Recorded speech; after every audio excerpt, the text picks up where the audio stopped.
plowed the street. Okay. And we created the weather. And Well, you put the pipes in. we're supposed to plow the street. It's your water. That's freezing. I'm just asking because it just, it's. The insurance trust would say that they would not cover that. Hang on, go ahead. Got a question? I'm Dorothy Finley. Thank you. We figured it out, and we're going about a gallon a minute, a gallon of water a minute. So it's gonna cost us, I think, roughly about $400 more a month, if not more, for us to run the water to keep the pipe from freezing. Besides what it costed to have the pipes unfroze. And you've got people that are over 80 years old that have no water. The city should be at least hauling water into them because they're considered vulnerable adults. You can't just leave them without water and say, well, the neighbor needs to give it to them. Well, there's neighborly love and there's neighborly love. You need to help them. We're an older community. Yeah. Can. We, Go ahead, go ahead. we bought this house in 2000. I live at 109 East Grove, and at that time there was a well, and we connected to the city water a couple of years after that, say, I don't know, 2002, 2003, and so plastic pipe was put in. Now I think Brian Espy and Mrs. Himley, they had their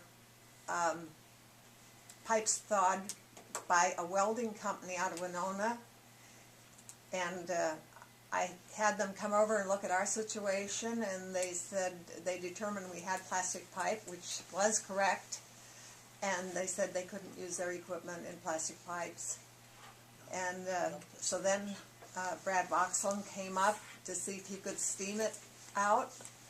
He could not get past a hump or something, or whether it's a valve or something. He felt he never got to the ice. He tried for 3 hours, and he never got anywhere. So since last Tuesday night, we have had no water.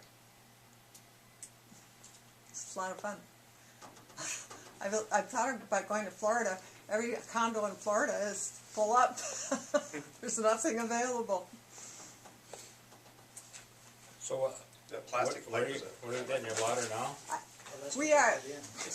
Should you? You get water from your neighbors now? We go to next door to Brian and Pauline Espy. And Luann knows fill about up, this? 10 or 11 milk jugs, you know, and it's it's a pain, you know. Well, I made another test this afternoon. I tested my own water, and that was about 41 degrees.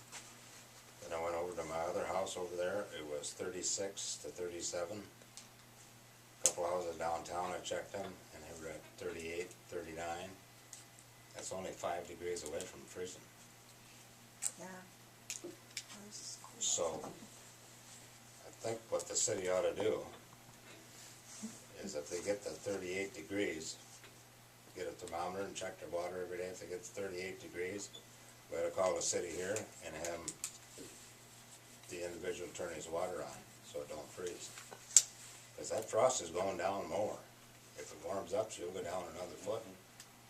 Go ahead, And then we're going to have a big problem. go ahead. This is Dorothy Himley again. I had somebody call me at work, their pipes just froze. While I was at work, they came home and found them froze and wanted to know what we had done. So there's another one. And there's maybe some that have not called. I know Craig Hansen Who called froze you? up twice. Think He's we got know? $2,800 in. Donald? Yeah, she just Yes. found them froze. Okay, that's She what wanted we to know didn't what we know. did. Well, he's in North Dakota. But somebody must be checking on the house or doing something. Go ahead. We've lived in the house for